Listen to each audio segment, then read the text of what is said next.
How's it going, guys? It is Ryan and welcome back to some iRacing and back to the highlight videos. We are here for another round of the GT3 Blancpain Sprint Series. We're here at Brands Hatch, the first of two back-to-back races in the UK, and we are starting this race in pole position once again in the BMW Z4 GT3 car, as we are about to go racing here for 40 minutes, and away we go straight away. As soon as the pace car pops in, we make a route for the start-finish line as the green flag waves, and away we go. For this is around about a 28-lap race, so it's quite a long one, this one, but the laps around here aren't that long at all, so we've got a decent start. There is a bunch of Audis and Mercedes in this race, so feeling a bit concerned that the pace of the Audis may have a massive advantage over us in the BMW, but the BMW around here has been pretty good round Brands Hatch. It's pretty consistent. You've only got to worry about really two straights and that's it, which is this one coming up is a great place for overtaking.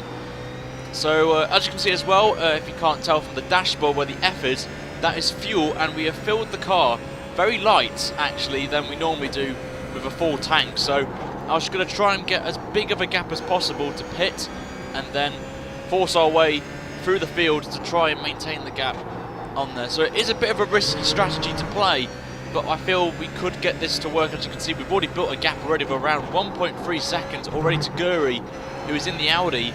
So I was very happy with the start I made, just to keep pushing like this, and we should be pretty clean, really consistent to maintain position. But it's a long race, this one, so we know a lot of things can happen, and with this being the GT3 series, anything can happen, if I'm honest.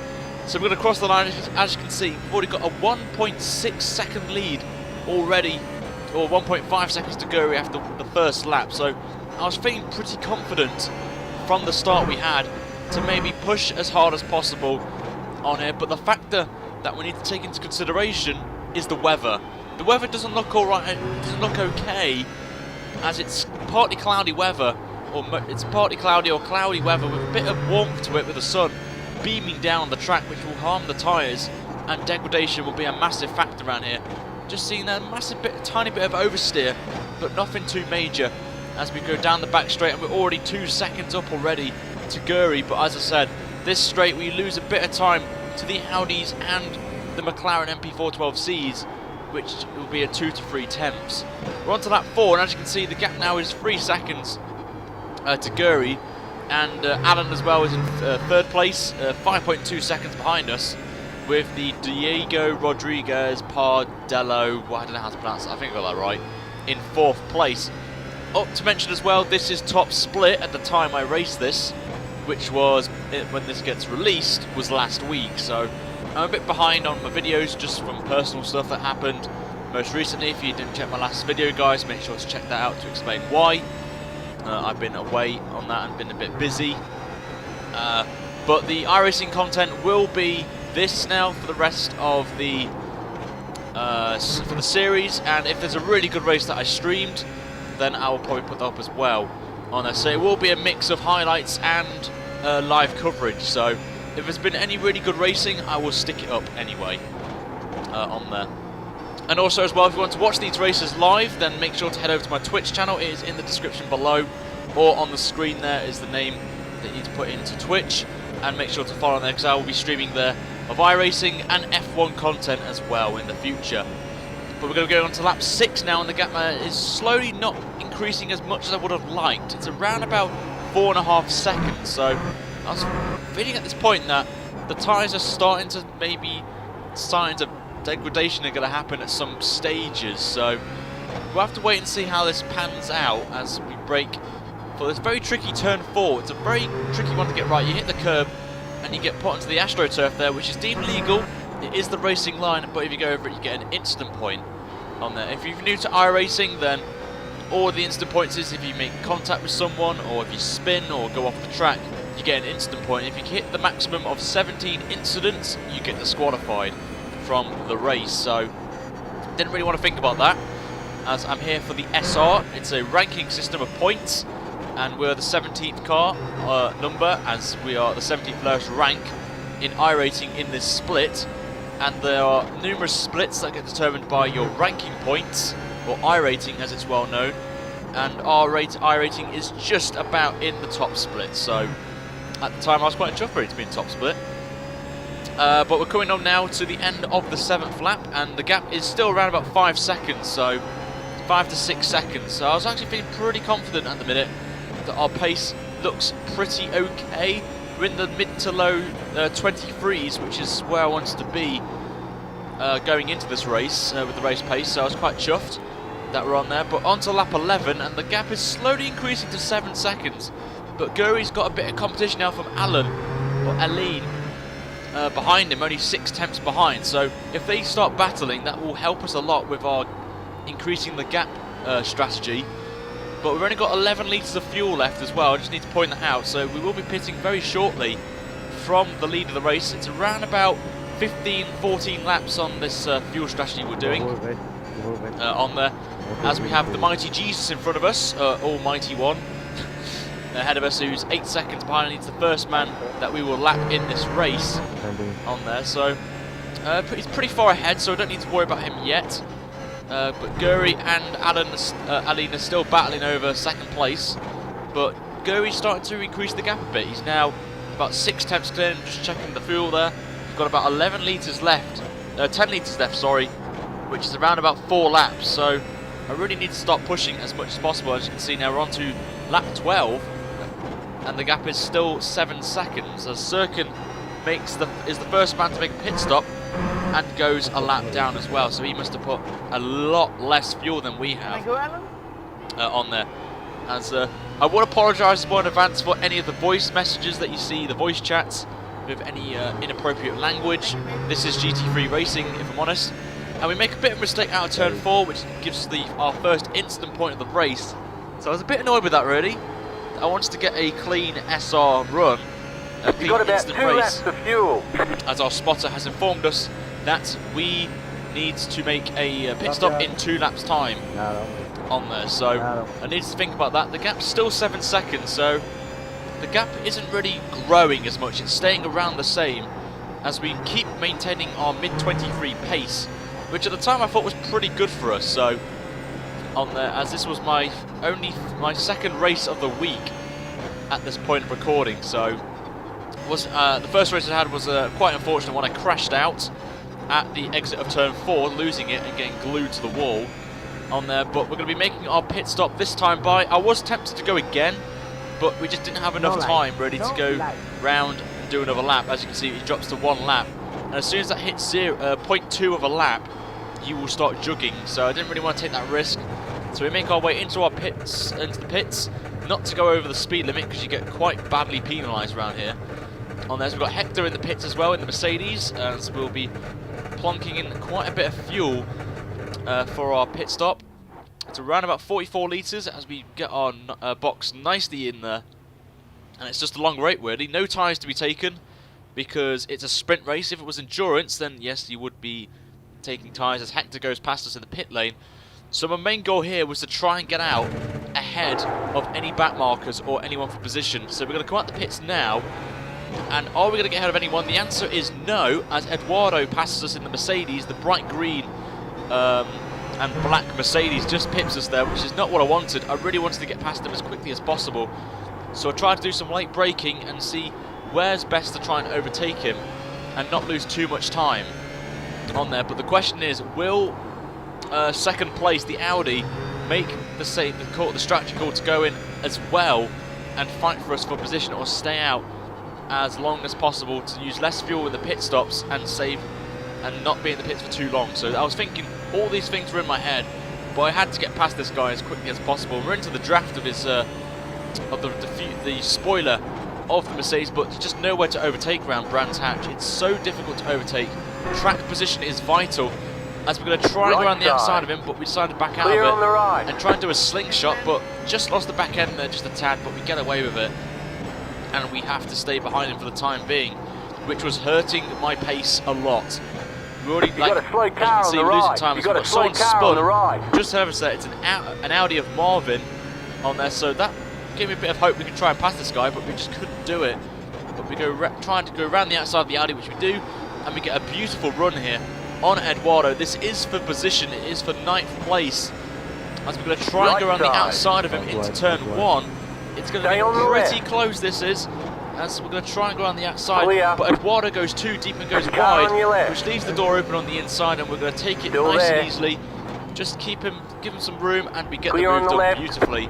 And up into 9th place we go, as David Zeiler also pitted as well, so he was the only one to react to my pit stop. So I was just to get past one person, but as you can see, we lost a lot of time to David, which got me a bit concerned for when the leader pits.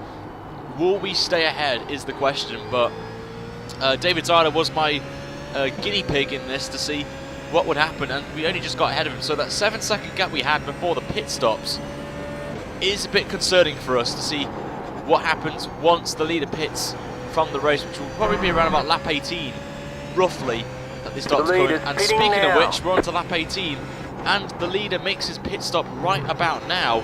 So the question is, all that time lost behind Eduardo, has that cost us the lead of the race? That is the question, and we go a bit deep as well, which won't help our chances of holding on to the lead even more, as we're just going to see if we've gained anything from this. It's going to be close in terms of the pit stop. We just have a quick look in the pits, and we can see a car coming out the pit lane, which is indeed Guri, who's just popping out there at the pit lane actually, so he has maintained the lead, but look at the gap he's got.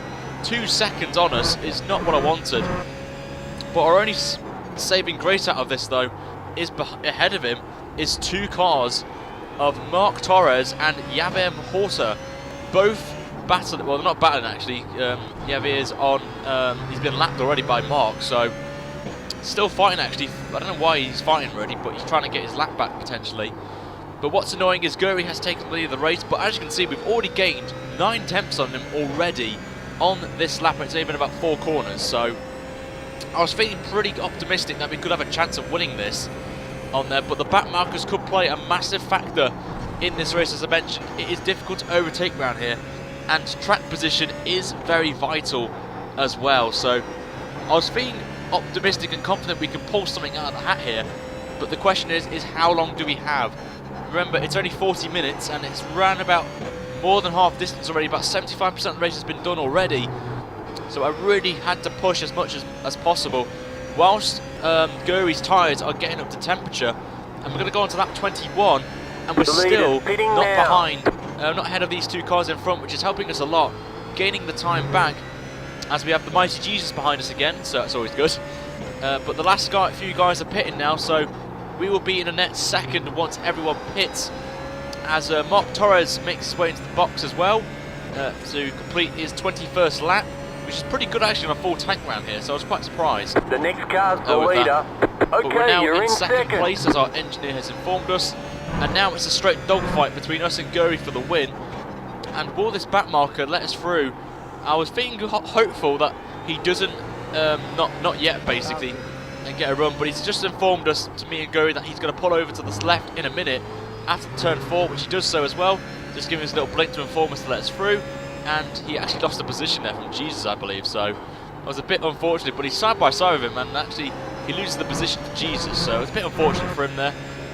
But we're going to go on to lap 23 now, still behind Guri. It's about half a second the gap, so we were really pushing. But the Audi, though, I've got to say, is a pretty good car around here. I was quite surprised, but he has a massive moment there, loses the back end, and we take the inside at turn 4 to take back the lead of the race.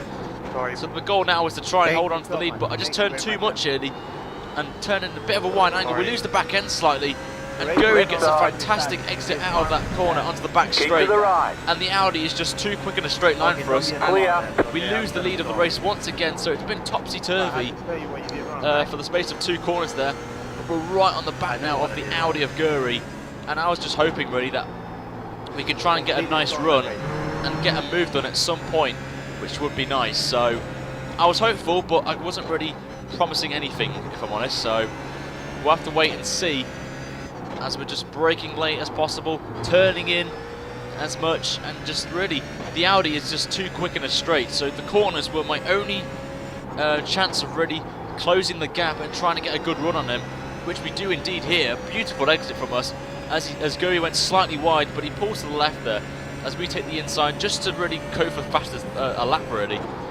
But as you can see, we're not in the mid-foot 23s anymore, we're in the 24s, so the tyres are starting to go off quite badly around here. And a thing to think about as well, with us battling, David is catching us up. You can see the gap now is only 4 seconds, so that was one to think about as well, going into the later stages of this race on there. But we're going to go on now to the halfway round lap 24, and the gap now, as David made a mistake around there, so we lost third position to Fabrice Cornelis, which is another thing I wanted to mention as well on there. But we can just see we're really pushing this car as much as possible just to gain any ground possible on Gurry, because I wants to win this race from leading the race from the start and losing it really from a pit stop strategy call, which was just bad, that I personally made, which was a bad decision, which I kind of know now from any races I do from now on, to do a full tank and then pit less at the end there. You've got a slow car on the right. We've got Jarno just ahead of us now. Jarmo just coming out the pit lane there in the BMW, who very kindly lets us through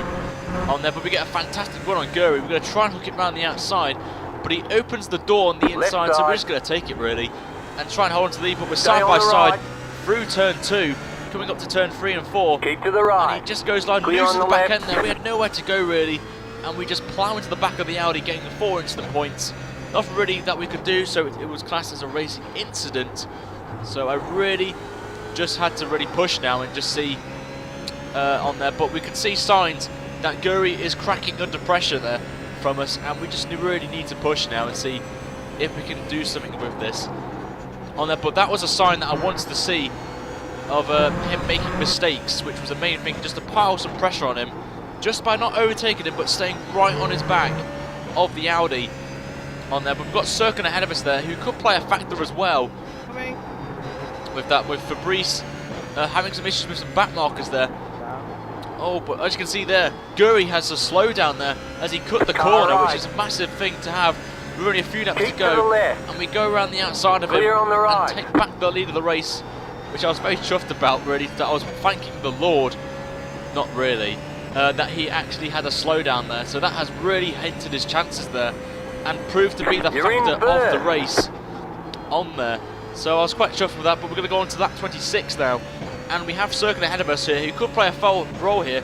So I was just informing here we have the 2 leaders are battling for the lead, and to let us through as soon as possible was just letting him know on there. So he was going to try and do it on there, with the gap being 6 tenths of a second. He had to do it as early as possible, and to be fair to him, he got the message and he pulled to the right now to let us both through. So I was quite happy with that, to continue our battle with me and Gurry on there. But the gap is still half a second, and it's still continued like this for the last few laps of the race, which I was really crapping myself under pressure. But we are now on to the final lap of the race now. The white flag will come out this time by. We're going to get another lap in, so I was quite surprised we got another lap there, but we've got plenty of fuel there. As you can see, we've got 10 litres of fuel, which is about 4 or 5 laps worth of fuel. So we did overfuel the car, which was another factor that we have to take into consideration. But the gap, as you can see, is still 6 tenths of a second. I was so like focused at this point. I didn't want to say anything, didn't want to make any mistakes. I just wanted to focus on trying to hold on this lead of the race, knowing that the Audi is the quicker car round here at some stages, including this corner onto the back straight was a critical point. We just lose the back end a bit, but luckily for us, Gurry had the same thing as well. But as you can see, with the slipstream and the pace of the Audi, he is gaining ever quickly. It's 5 tenths now. It's now 4 tenths of a second, the gap. This is going to be extremely close, but we're coming into the part of the lap where the BMW is pretty strong at, and I've already gained 2 tenths on him, but we just go a bit wide, missing the apex of the corner, which gives him the 10th back on us.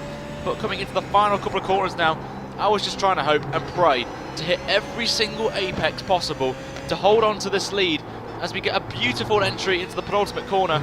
Just this little back straight to go now before the final corner. The gap is still 6 tenths of a second as we break into the final corner now, and we're going to pull off a miracle by winning our very first race of the season in the BMW. I was so chuffed at that, and Gurry flashed his headlights in delight as well for a good second place, and congratulating me as well. But that was a fantastic race there from us, and as you can see, I was very happy with that, to put it off there. Hopefully you guys did enjoy that, and next week, or when this goes out, the next video, will be, the next round of the championship will be at Silverstone, the second round of our British tour of the season. Hope you guys liked it. Make sure to like and subscribe if you haven't already for more iRacing content, and if you want to watch these races live, make sure to follow my Twitch channel. It's in the description below as well. But until the next video, guys, have a fantastic day wherever you're doing, and I shall see you guys in the next video. Until then, have a good day. Take care.